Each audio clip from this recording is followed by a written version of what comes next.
Audio Jungle.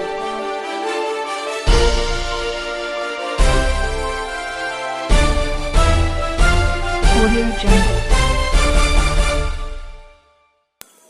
Assalamualaikum warahmatullahi wabarakatuh. Perkenalkan, saya Nur Fitri Anggita Nia Dewi dari 2C D4 Keuangan jurusan Akuntansi Politeknik Negeri Malang. Kali ini saya akan membahas sedikit mengenai stres dalam pekerjaan. Pasti kita semua sudah tidak asing lagi ya dengan kata stres. Bahkan kita sendiri pasti sudah pernah mengalami stres. Misalnya, apabila kita sebagai mahasiswa yang mendapatkan banyak sekali tugas yang deadline-nya berdekatan, kita akan merasakan tertekan, pusing, lelah, bahkan bisa saja sampai jatuh sakit. Atau contoh lain, saat kita mengalami sebuah masalah yang bertubi-tubi tidak ada habisnya, itu juga akan menyebabkan seseorang mengalami stres. Setiap orang pasti pernah mengalami stres, dan stres yang dialami itu mungkin tinggi, rendah, atau mungkin sedang. Lalu, apa sih stres itu? Mari kita lihat beberapa pendapat ahli. Yang pertama, Handoko mengungkapkan stres adalah sesuatu kondisi ketegangan yang mempengaruhi emosi, proses berpikir, dan kondisi seseorang.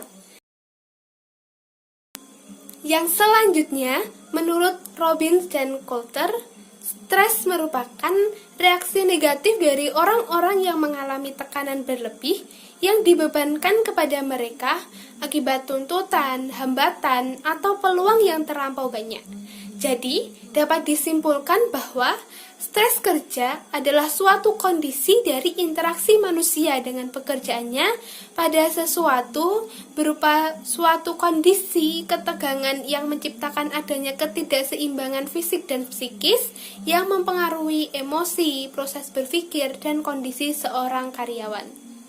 Bagaimana? Sudah ada bayangan ya teman-teman apa itu stres?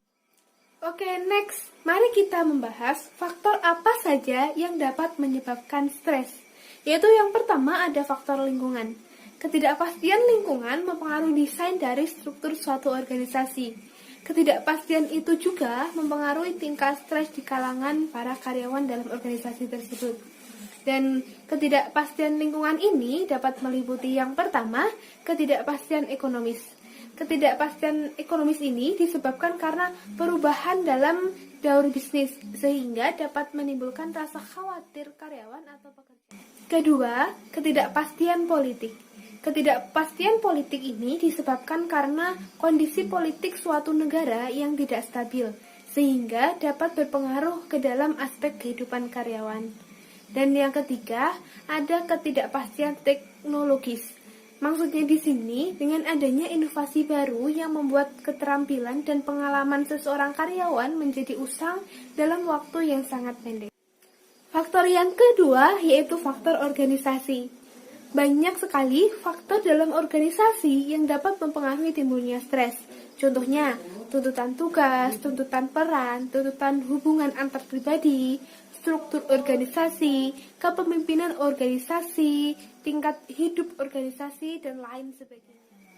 Faktor yang ketiga adalah faktor individu. Lazimnya, individu itu hanya bekerja 40-50 jam dalam sepekan. Namun, pengalaman dan juga masalah yang dijumpai orang di luar jam kerja lebih dari 120 jam setiap pekan. Dan hal ini dapat menyebabkan pekerjaan karyawan menjadi kedodoran atau tidak sesuai atau juga tidak sesuai dengan apa yang diharapkan. Jadi, faktor yang ketiga ini adalah faktor individu karyawan yang mencangkup faktor keluarga, ekonomi, dan juga karakteristik kepribadian bawaan dari karyawan. Oke, yang selanjutnya kita akan membahas mengenai model stres. Memahami konsep dasar stres itu diperlukan karena hal itu mengarah pada pemahaman yang mendalam tentang apa itu stres. Pada prinsipnya, ada model-model stres yang menegaskan apa itu stres dan bagaimana stres itu bisa terjadi pada manusia. Yaitu yang pertama ada model stimulus stres. Yaitu maksudnya adalah lingkungan perlakuan yang merangsang individu untuk merasakan stres. Nah, model ini seperti yang sudah saya jelaskan sebelumnya, yaitu faktor-faktor apa saja yang dapat menyebabkan seseorang itu mengalami stres. Dan yang kedua, yaitu ada model respon stres. Nah, ini maksudnya adalah reaksi tubuh terhadap sumber stres tersebut. Bahwa stres itu dapat menyebabkan seseorang itu mengalami gejala-gejala, yaitu seperti fisiologis, psikologis, dan juga gejala perilaku. Nah, contoh dari gejala fisiologis ini seperti sakit kepala, tekanan darah tinggi, dan lain sebagainya. Dan yang kedua, contoh dari gejala psikologis, yaitu seperti gelisah, depresi, penurunan kepuasan kerja, dan lain-lain. Contoh dari gejala perilaku yaitu seperti produktivitasnya itu menurun, tidak masuk kerja, sering alfa, pindah pekerjaan, dan lain sebagainya. Dan yang ketiga yaitu model stres transaksional. Adalah proses evaluasi terhadap sumber stres antara orang dan lingkungan yang merawat. Dengan demikian, stres itu dapat terjadi ketika individu menghadapi lingkungan yang tidak terduga ataupun situasi yang mengancam. Stres ini dapat menjadi positif dan juga negatif bagi seseorang yang mempersepsikan stres. Jika kemampuan menghadapi stres itu tidak cukup dan tuntutannya yang berlebih, maka stres akan meningkat terus-menerus. Akibatnya, stres dapat memberikan kontribusi negatif pada kesehatan, fisik, dan juga psikologis. Oleh karena itu, jika kesadaran terhadap stres dan gejala-gejalanya memungkinkan besar akan terhindar dari akibat negatif stres itu sendiri. Cukup sekian yang dapat saya sampaikan, kurang lebihnya saya mohon maaf. Semoga video kali ini dapat menambah wawasan dan juga bermanfaat untuk kita semua. Undur maqola walatangdur min qola. Fastadikul khairat. Wassalamualaikum warahmatullahi wabarakatuh.